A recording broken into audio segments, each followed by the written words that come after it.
세 번째 강의 들어가도록 하겠습니다. 지난 시간에는 임금의 특수성, 특히 그 임금 채권과 상계에 대해서 했죠.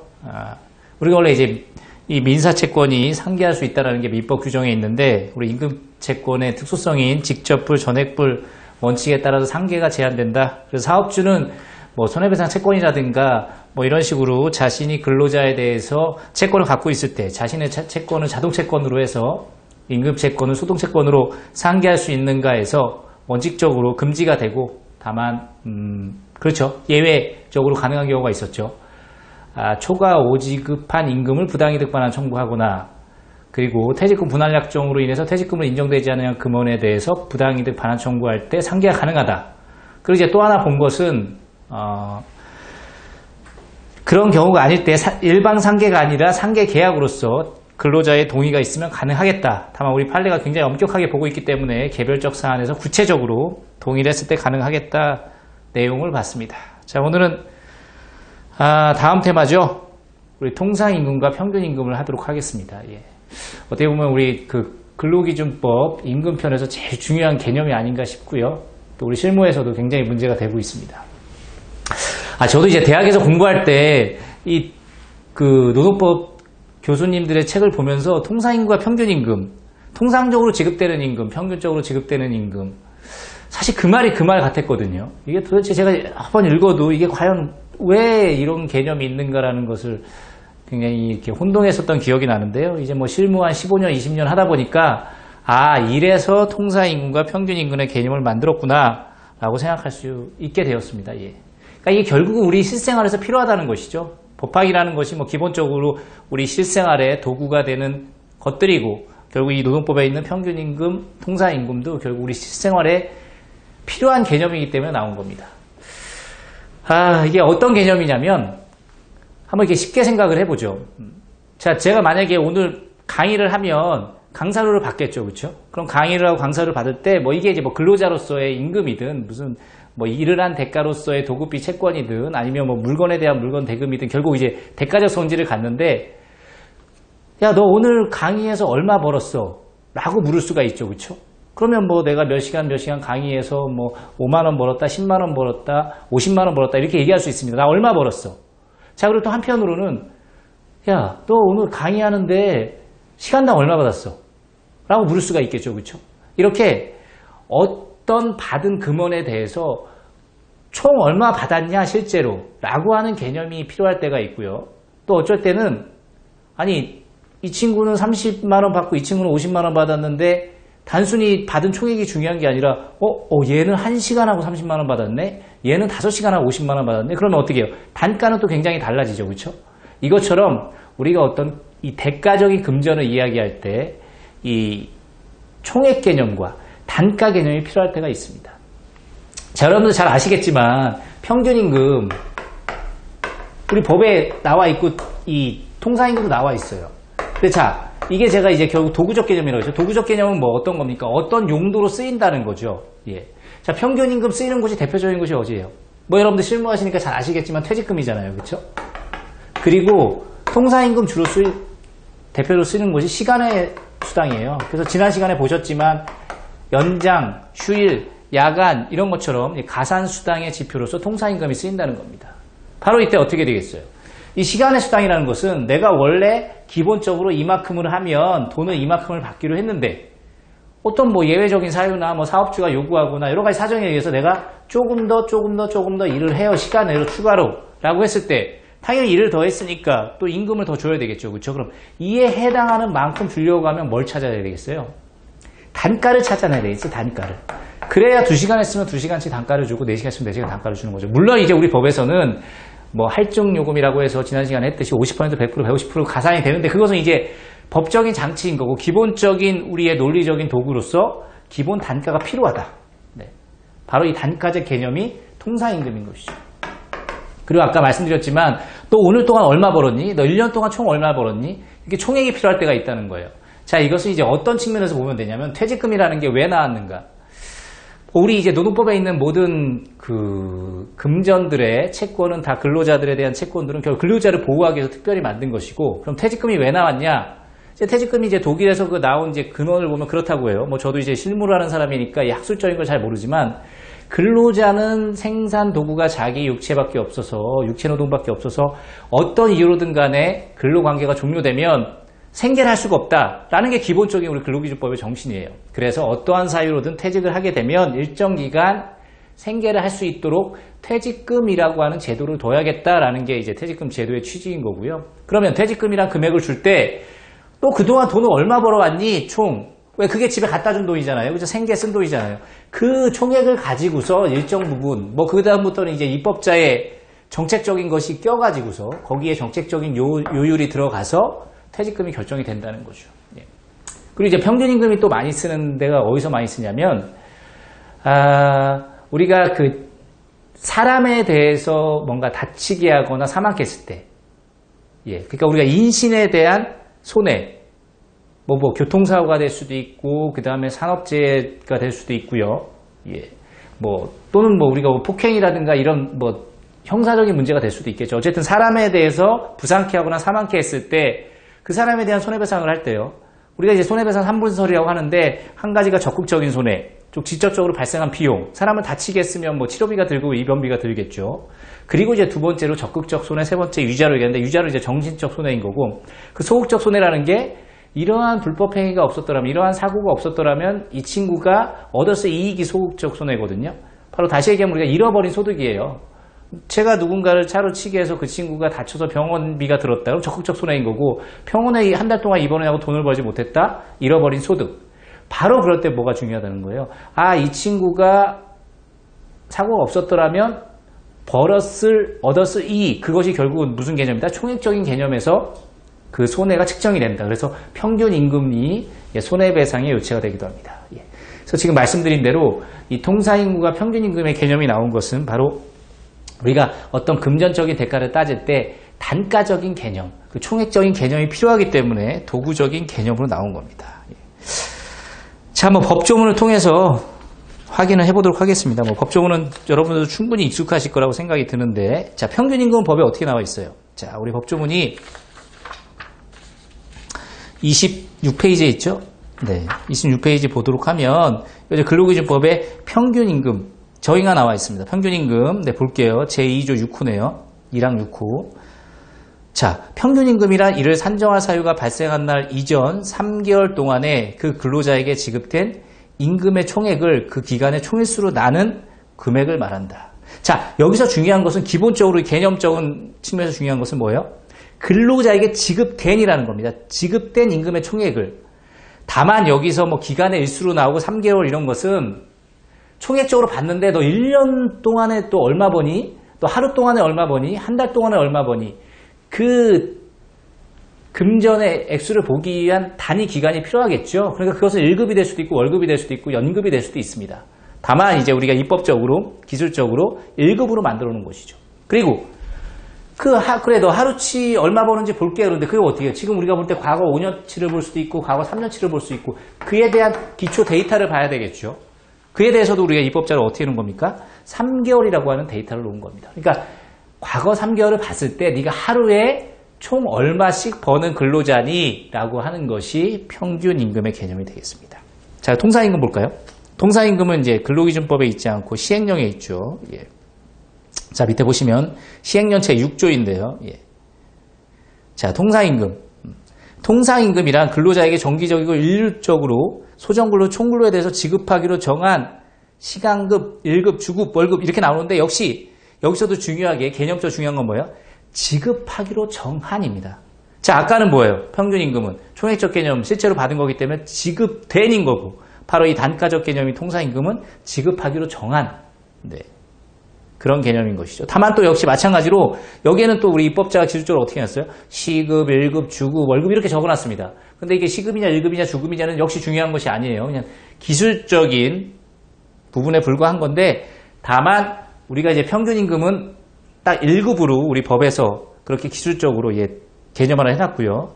이 통사임금은 뭐 시급, 주급해서 이렇게 단위 기간을 열어놨는데 그러나 역시 단가에서 가장 우리가 실질적으로 의미가 있는 것은 시간급이 되겠습니다. 이것은 뭐 산정의 개념이기 때문에 시간급이 가장 의미가 있는 것이고 그래서 결국 실무는 결국 통상 시급으로 귀결이 된다는 것이죠.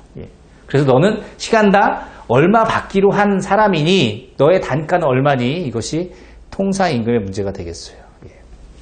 자, 그런데 뭐 평균 임금도 굉장히 실무적으로 문제가 많이 되지만 통상 임금이 굉장히 문제가 많이 되고 있죠. 이게 10년, 20년 전부터 문제가 되고 있고 지금도 굉장히 많은 분쟁이 되고 있습니다. 왜 이렇게 되는 거냐면 이런 걸 생각하시면 돼요. 자, 시장에서 제가 사과를 삽니다. 그럼 어떤 경우는 그 사과 파는 데서 사과 한 개당 500원 그렇게 할 수도 있어요. 그렇죠? 그렇게 적어놓으면 제가 사과 10개 주세요. 그렇게 하고 5,000원을 치릅니다. 근데 또 이런 경우도 있죠. 시장에서 보면 이렇게 무슨 바구니 같은데 광주리 같은 데다가 이렇게 해놓고 거기가 사과가 10개인지 12개인지 정확히 몰라요. 그냥 대략 보면 한 10개, 12개 이쯤 되겠네. 라고 해서 거기 앞에 이거 한 바구니에 5,000원 이렇게 파는 경우도 있죠. 그쵸? 그러면 요거 주세요. 그러면 이제 아주머니가 그 한 바구니에 있는 거 비닐봉지에 담아주고 저는 5,000원을 드리고 이제 옵니다. 자, 그런데 제가 집에 와서 보니까 사과 하나가 썩었어요. 그럼 어떻게 해야 되겠어요? 물론 그냥 썩었으니까 그냥 그러려니 할 수도 있겠지만 이제 내 권리를 찾는다고 하면 가서 이제 교환할 수도 있고 동종의 사과로 아니면 교환이 어렵거나 교환에 대한 마음이 없다 그러면 사과 한 개 값을 돌려받으면 되겠죠. 자, 이때 아까 한 개 500원에서 10개를 해서 제가 사왔을 때는 아주 간단해요. 사과 하나 썩은 거 갖다 주고 500원을 받으면 되는 것이에요. 그렇죠? 근데 봉지로 해서 사온 것은 어떻게 해야 되겠어요? 서로 간에 단가에 대한 합의는 없었던 거죠. 그러면 이때는 단가에 대해서 산정할 수 있는 그런 문제가 생긴다. 근데 이제 우리가 가장 간단하게 생각하면 5,000원 주고 샀는데 안에 사과가 10개 들어 있었습니다. 그럼 아까 역산해서 그렇죠? 사과 개수를 돈으로 나눠서 500원이다. 단가 이렇게 할 수가 있는 거죠. 그러니까 결국은 개별 개수로 사지 않더라도 역산해서 결국 개수를 금액으로 나눠서 단가를 산정을 하면 되긴 하는 겁니다. 근데 이제 이런 문제가 있을 수 있다는 거죠.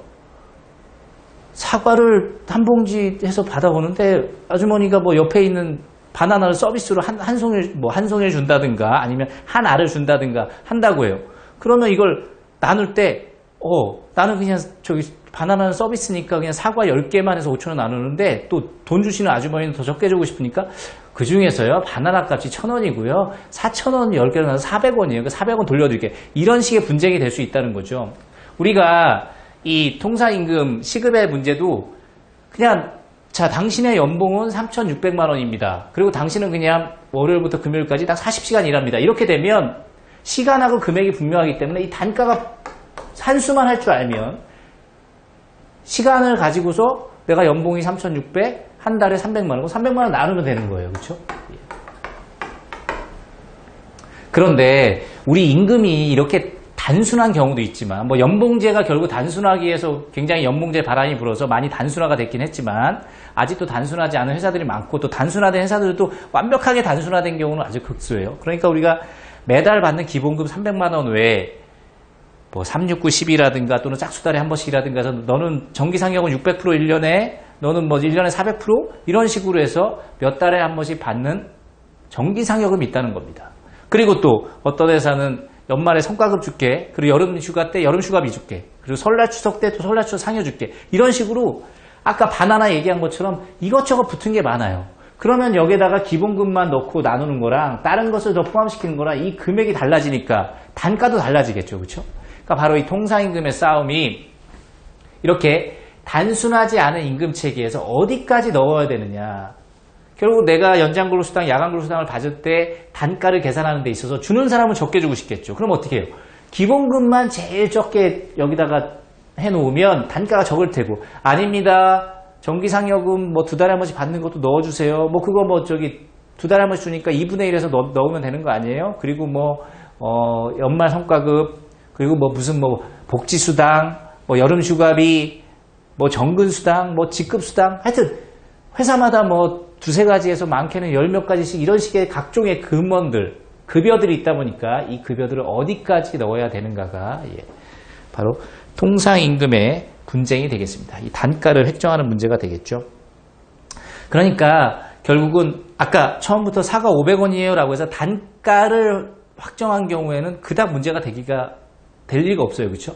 그러니까 우리가 근로자가 입사할 때 당신은 시급이 10,000원입니다 라고 시간급을 약속을 해서 그렇게 근로계약을 맺을 수가 있습니다. 그럼 이 경우에는 시급이 정해져 있기 때문에 별 문제가 되지 않는데 우리나라 이제 대부분의 근로자들이 한 달에 얼마, 연봉 얼마, 그리고 거기에 수당 이런 식으로 계약을 맺기 때문에 내 시급이 얼마인지 몰라요. 물론 이제 이렇게 사후에 추정을 해볼 수 있고 계산해 볼 수 있지만 시급에 대해서 사전에 시급으로 계산을 하거나 시급으로 약속을 하지 않기 때문에 이런 문제가 많이 발생하는 겁니다. 보면 이제 일부 제조업체 중에서는 저도 이제 이 시급으로 맺어놓은 회사를 보기도 해요. 근데 시급으로 맺어놓은 회사는 또 어떤 문제가 있냐면, 그러니까 결국 이제 모든 제도라는 게 장과 단이 있잖아요. 그렇죠? 우리가 2월 달에 28일이라서 예를 들면 내가 출근을 20일만 하고 3월 달에 30일이라서 출근을 24일하고 하다 보면 실제 근무한 날짜는 다르죠. 그렇죠? 근무한 시간도 달라질 겁니다.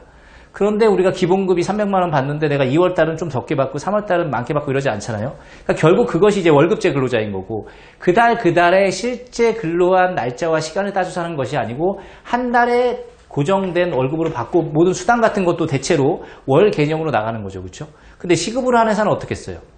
시간의 근로수당을 굳이 계산할 필요가 없는 단점이 있는 대신 매달마다 실제 근무한 우리가 이제 기본 주 40시간 했다고 하더라도 한 달마다 그 영업일수는 달라질 수가 있기 때문에 매달 근무한 시간을 갖고 계산을 해야 된다. 결국 이런 장과 단이 있는 것이고 아무래도 월로 정해놓는 것이 훨씬 더 편하기 때문에 또 그것이 우리 사회에 굉장히 관행화 고착화가 되어 있죠. 그러다 보니까 이렇게 월로 모든 급여나 금전이 월 기준으로 되어 있는 경우가 많고 그러다 보니까 시급 단가에 대해서 통사임금에 대해서 서로 간에 논란이 있었다. 이것이 통사임금 논란의 모체가 되겠습니다.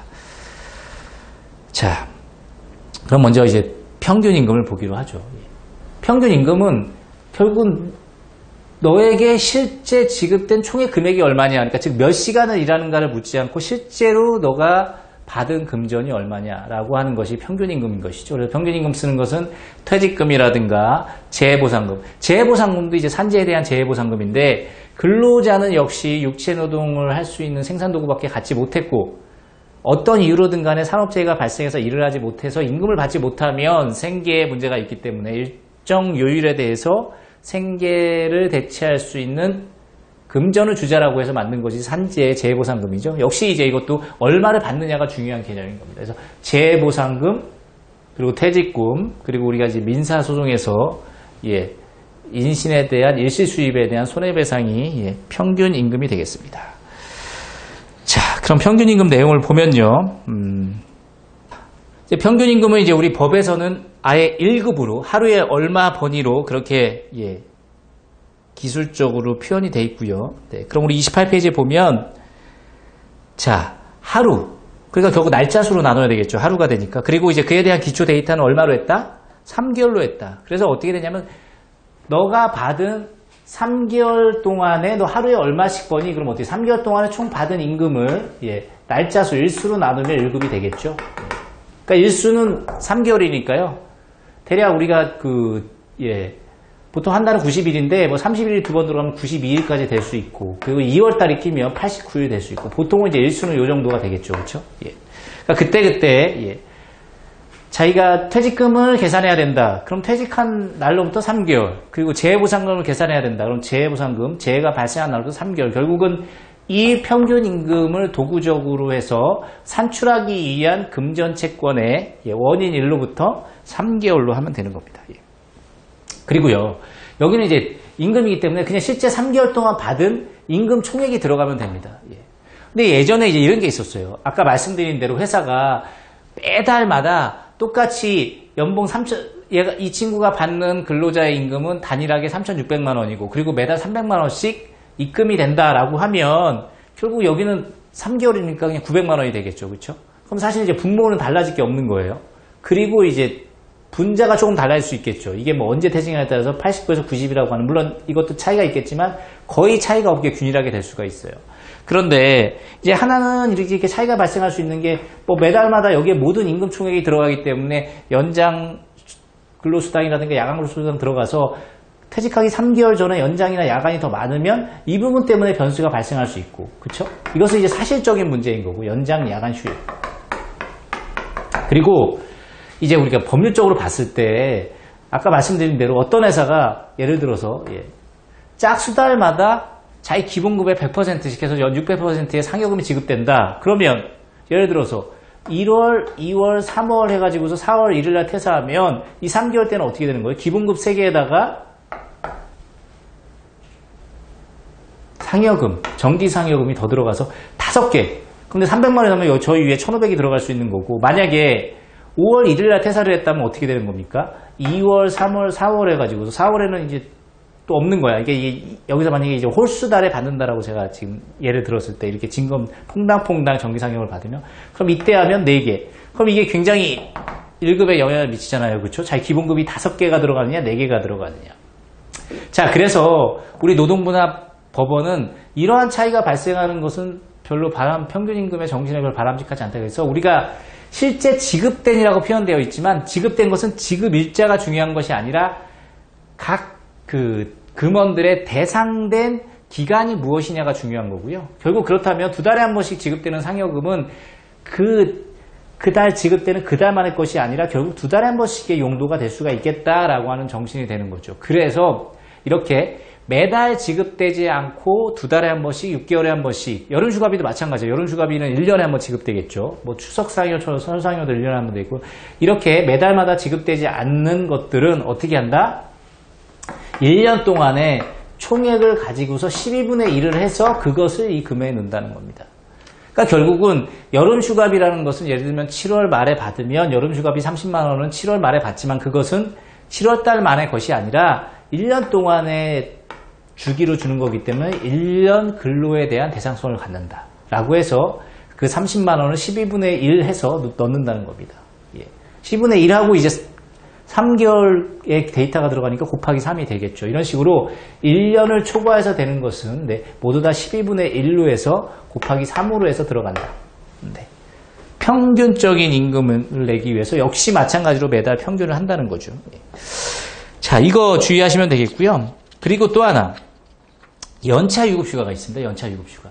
연차 유급휴가에 대해서 어떻게 할 것이냐. 자, 연차 유급휴가에 대해서는 퇴직금을 계산할 때, 퇴직금을 위한 평균임금을 계산할 때 연차 유급휴가도 넣어야 되는데요. 네, 연차 유급휴가에 대해서는 자, 우리 내용을 볼게요.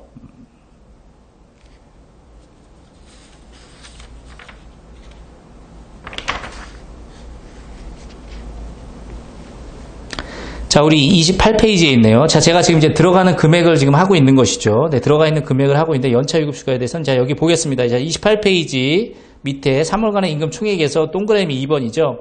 연차 유급수당은 퇴직 전 이미 발생한 연차 유급휴가 미사용수당, 즉 퇴직 전전년도 출근율에 의하여 퇴직 전년도에 발생한 연차 유급휴가 중 미사용하고 근로일수에 대한 연차 유급휴가 미사용수당의 10분의 3을 삽입한다 했는데, 자, 연차휴가수당도 들어가는데요. 연차휴가수당은 어떤 겁니까? 연차휴가수당은 1년을 이점으로 해서 1년 동안에 잘 근무를 하면 그 다음 해 사용을 할 수 있도록 주는 거죠. 그래서 15개부터 25개 줍니다. 그래서 연차라는 것은 원인 연도가 있고요. 발생 연도가 있어요. 사용 연도. 사용 연도. 그렇죠? 그래서 자, 1년간 80% 이상 개근하면 그 다음에 연차수당을 줄게. 그리고 부분 15개부터 25개가씩 또 2년마다 한 개씩 가산해서 주게 하고 있죠. 자, 근데 만약 이날 중간에 퇴직을 한다고 하면 어느 연차 유급수당이 이 퇴직금 산정이나 평균임금에 들어가느냐 했는데 이 퇴직할 때 발생하는 연차수당은 어느 거예요? 요 사용기간 동안에, 이 사용기간 동안에 내가 미처 사용하지 못한 금액이 이때 바로 연차수당이 발생하죠. 근데 요때 연차수당이 아니고요. 전년도, 전전년도의 원인으로 해서 전년도에 발생해서 요날 털었겠죠. 그렇죠? 요 사용기간이 끝난 날. 요거에 대한 연차수당이 얼마? 요걸 12로 나누면 한 달에 한 번씩 평균이 되는 것이고요. 그리고 거기에 세함을 곱하면 이제 우리가 3개월의 데이터가 되는 것이죠. 지금 연차수당은 퇴직 시에 비로소 발생한 연차수당이 아니고요. 그 직전 연도에 받은 거 연차수당. 그러니까 즉 전전 연도를 원인으로 해서 전년도에 사용하고 남은 연차수당의 12분의 3이 바로 이 임금 총액의 데이터가 되겠습니다. 자, 이 부분이 좀 많이 헷갈릴 수가 있는데 잘 기억하시고요. 자, 그리고 이제 산정 기간에 대해서는 당연히 과거 3개월 동안이니까 89에서 90일가 되겠습니다. 그래서 지금 금전 넣는 거 봤고요. 그 다음에 일수는 89에서 90일가 되는데, 다만 이렇게 3개월 동안의 일수 중에서 정상적으로 근로하지 않고 뭐 앞에 한 달을 휴직을 했다든가 뭐 육아휴직을 갔다든가 아니면 뭐 어떤 자기 개인 상병 때문에 무급휴직을 했다든가 이런 식의 문제가 발생할 수 있겠죠. 그럼 이때는 예를 들어서 무급휴직을 해가지고서 급여가 제로였는데 만약에 이때 3개월의 날짜로 나눠버린다면 사실상 어떻게 되는 거세요? 결국 이쪽이 한쪽이 0이 빵꾸 나니까 사실 정상임금의 3분의 2가 될 수도 있고 만약 이것이 뭐 50%가 됐다면 2분의 1이 될 수가 있고 이렇게 정상임금을 따지는 데 있어서 문제가 있을 수가 있겠죠. 그래서 우리 법에서는 일정하게 이렇게 정상임금과 배치되는 기간을 아예 분자 분모에서 빼라. 즉 산정기간에서 제외한다는 겁니다. 여기도 어차피 없으니까 일수도 빼고 그러면 결국은 남은 정상기간 가지고서 계산을 해라 라고 하는 것이죠. 그래서 여기 보면 결국 이렇게 평균임금에 계산한 정상임금을 계산하는 데 있어서 부적절한 기간을 빼자라고 해서 지금 몇 페이지죠? 29페이지에 1부터 7까지 쭉 나와 있죠. 8까지 나와 있네요. 뭐 여기 보면 수습기간도 있고요. 산전은 휴가기간도 있고요. 그래서 큰 틀에서 보면 법에서 정했건 약정에서 정했건 정당하게 쉰 기간에 대해서는 분자 분모를 빼서 정상임금을 산정하는데 왜곡을 방지한다는 겁니다. 자, 6호에서 주의할 게 쟁예의 기간이 있죠. 여기서 쟁예의 기간은 당연히 정당한 쟁예의 기간을 말하는 겁니다. 우리 그 노조법에 보면 파업과 같은 쟁예기라 할 때 정당화는 사유권이 있죠. 주체의 정당성, 목적의 정당성, 시기 절차의 정당성, 방법의 정당성. 어쨌든 이 네 가지의 요건을 모두 갖춘, 정당성을 갖춘 적법한 쟁예기 기간을 말한다. 왜 그러냐면 결국 이 3개월 중에 한 달 동안 무급휴직을 한 것이 아니라 무단결근을 했다. 그럼 이때는 어떻게 해요? 이 제외되는 기간에 들어가지 않습니다. 결국 제가 아까 말씀드렸다시피 제외되는 기간은 정상임금의 산출을 방지하기 위한 것이고 어떤 이유는 법률에 근거를 한 것이든 당사자나 약정에 의한 것이든 바로 적법하게 쉬었거나 적법하게 근로를 하지 않은 기간에 대해서 발생하는 거고요. 그래서 다시 얘기하면 뭐 무단결근처럼 위법하게 그리고 불법 쟁행처럼 위법하게 이 기간이 들어갔으면 그때는 제외되지 않습니다. 그렇게 되면 이제 굉장히 많은 우리 이 평균임금 계산에서 저하가 발생하겠죠. 다만 이때 이제 심하게 저하가 발생했을 때 우리 평균임금은 통상임금보다 적을 경우에는 통상임금으로 한다라는 규정이 있기 때문에 저하가 발생하는 불이익은 있다. 다만 너무 그 불이익이 커서 통상임금보다 더 낮게 저하됐을 때는 통상임금으로 평균임금을 계산하게 되어 있습니다. 자, 그럼 쉬었다가 다음 통상임금 보도록 하겠습니다.